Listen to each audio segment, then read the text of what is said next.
Rap song ಅಂದ ಕೂಡಲೇ ಒಂದು ಯೂತ್ಫುಲ್ನೆಸ್ ಅಂದರೆ ಈ ಹಾಡಿಗೆ ಅಂದರೆ ಎಲೆಕ್ಷನ್ ಬಗ್ಗೆ ಒಂದು ಹಾಡು ಮಾಡಬೇಕಂತ ಹೊರಟ ತಕ್ಷಣ ಎಲ್ಲ ವಿಧಾನದ ಅಂದರೆ ಎಲ್ಲ ಏನೋ ಸಬ್ಜೆಕ್ಟಿವ್ ಆಗಿ ಅಥವಾ ಎಲ್ಲ ವಿಧಾನದಲ್ಲೂ ಆಲ್ರೆಡಿ ಬಂದ್ಬಿಟ್ಟಿದೆ.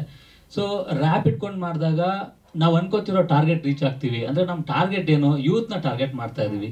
ಸೊ ಯೂತು ದೇಶ ಕಟ್ಟೋ ಒಂದು ಪ್ರಯತ್ನದಲ್ಲಿ ಅಥವಾ ಒಂದು ದೇಶದ ಜವಾಬ್ದಾರಿಯನ್ನು ಹೊತ್ತರೆ ಖಂಡಿತವಾಗ್ಲೂ ಅದು 100% ಸಾಕಾರ ಆಗತ್ತೆ ಅನ್ನೋ ಉದ್ದೇಶ ಇಟ್ಕೊಂಡು ಯೂತ್ನ ಅಟ್ರಾಕ್ಟ್ ಮಾಡ್ಬೋದು ಅನ್ನೋ ಒಂದು ಉದ್ದೇಶದಲ್ಲಿ ರ್ಯಾಪ್ ಫಾರ್ಮೆಟ್ನ ಅಂದರೆ ರ್ಯಾಪ್ ಮ್ಯೂಸಿಕ್ನ ಚೂಸ್ ಮಾಡ್ಕೊಂಡ್ವಿ. ಎರಡನೇದಾಗಿ ಈ ನಮ್ಮ ಹಾಡಲ್ಲಿ ಕೆಲವೊಂದು ಪದಗಳನ್ನ ಪ್ರಜಾಪ್ರಭುತ್ವದಿಂದ ಯೂಸ್ ಮಾಡ್ಕೊಂಡು ಅಂದರೆ ಬಳಸ್ಕೊಂಡಿದ್ವಿ. ಪ್ರಜಾಪ್ರಭುತ್ವದಲ್ಲಿರುವಂತಹ ಒಂದೆರಡು ಪದಗಳನ್ನು ಬಳಸ್ಕೊಂಡಿರೋ ಕಾರಣದಿಂದ ಇದು ರ್ಯಾಪ್ಗೊಂದು ನ್ಯಾಯ ಒದಗಿಸ್ದಂಗೆ ಆಗತ್ತೆ. ಆ ಪದಗಳು ಈಗಾಗಲೇ ನೀವು ಹಾಡು ಕೇಳಿದ್ದೀರಾ. ಸೊ ಆ ಉದ್ದೇಶದಿಂದಲೂ ಕೂಡ ನಾವು ಒಂದು ಅಂದರೆ ಈ ವಿಧಾನವನ್ನು ಚೂಸ್ ಮಾಡ್ಕೊಂಡಿದ್ದೀವಿ. ನಮ್ಮ ಈ ಹಾಡಿನ ಮೂಲ ಉದ್ದೇಶ ಯೂತ್ನ ಎನ್ಕರೇಜ್ ಮಾಡೋದು.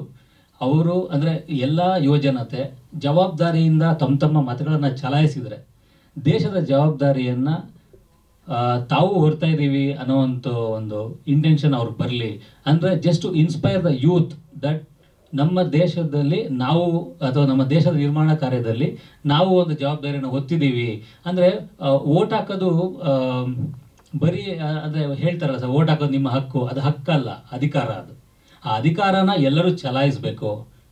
ಆಗ ದೇಶ ನಿರ್ಮಾಣ ಕಾರ್ಯ ಪ್ರಾರಂಭ ಆಗುತ್ತೆ ಅಥವಾ ಮುಂದುವರಿಯುತ್ತೆ. ಅದಕ್ಕೆ ಸಹಕಾರಿಯಾಗಿ ನಾವೆಲ್ಲ ಮಾಡ್ತಾ ಇದ್ದೀವಿ ಅನ್ನೋವಂಥ ಒಂದು ಜವಾಬ್ದಾರಿ ಬರುತ್ತೆ ಅಂತ ಈ ಹಾಡಿನ ಮುಖಾಂತರ ಹೇಳ್ತಾ ಇದ್ದೀವಿ. ಆಮೇಲೆ ಈ ಹಾಡಿನ ಕಾನ್ಸೆಪ್ಟ್ನ ರೆಡಿ ಮಾಡಿಕೊಂಡು ನಾನು ನಮ್ಮ ಮ್ಯೂಸಿಕ್ ಡೈರೆಕ್ಟ್ರು ಕಾರ್ತಿಕ್ ಶರ್ಮಾ ಅವ್ರನ್ನ ಅಪ್ರೋಚ್ ಆಗಿದ ತಕ್ಷಣ ಅವರು ಸಿಕ್ಕಾಪಟ್ಟೆ ಖುಷಿಪಟ್ಟರು. ಸರ್ ಭಾಳ ಚೆನ್ನಾಗಿದೆ ಅಂತೇಳಿ ತುಂಬ ಉಲ್ಲಾಸದಿಂದ ಏನೋ ಸಡಗರದಿಂದ ಈ ಹಾಡನ್ನ ಮಾಡಿಕೊಟ್ರು.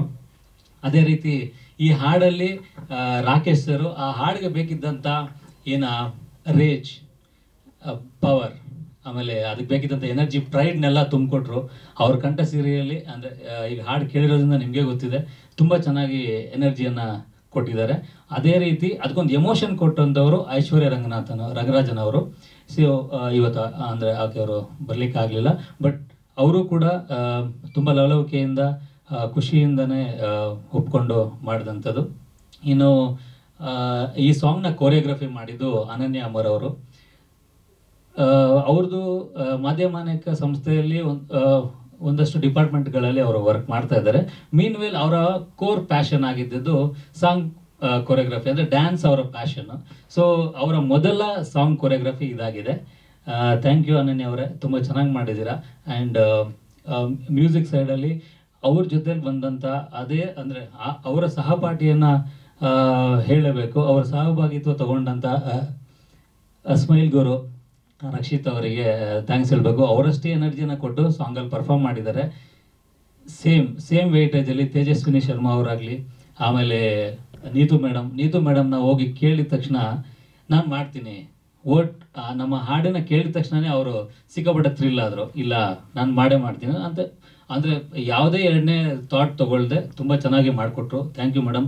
ಆಮೇಲೆ ರಾಕೇಶ್ ಸರ್ದು ಅಲ್ಟಿಮೇಟ್ ಎನರ್ಜಿ, ಇದು ನಮ್ಮ ಭಾರತ ಅಂದ ಕೂಡಲೇ ಒಂದು ಫ್ಲೋ ಆಗುತ್ತೆ, ಒಂದು ಕರೆಂಟ್ ಬರುತ್ತೆ, ಅದನ್ನು ಕೊಟ್ಟಿದ್ದೀರಾ sir. Thank you very much. ಇದೇ ರೀತಿ ನಮ್ಮ ಅಂದರೆ ಇಡೀ ತಂಡಕ್ಕೆ ಸಂಪೂರ್ಣ ಸಹಕಾರ ನೀಡಿದ ನಮ್ಮ ನಿರ್ಮಾಪಕರು ನನ್ನ ಧನ್ಯವಾದ. Anu ma'am and Aravind sir, thank you very much for this great opportunity.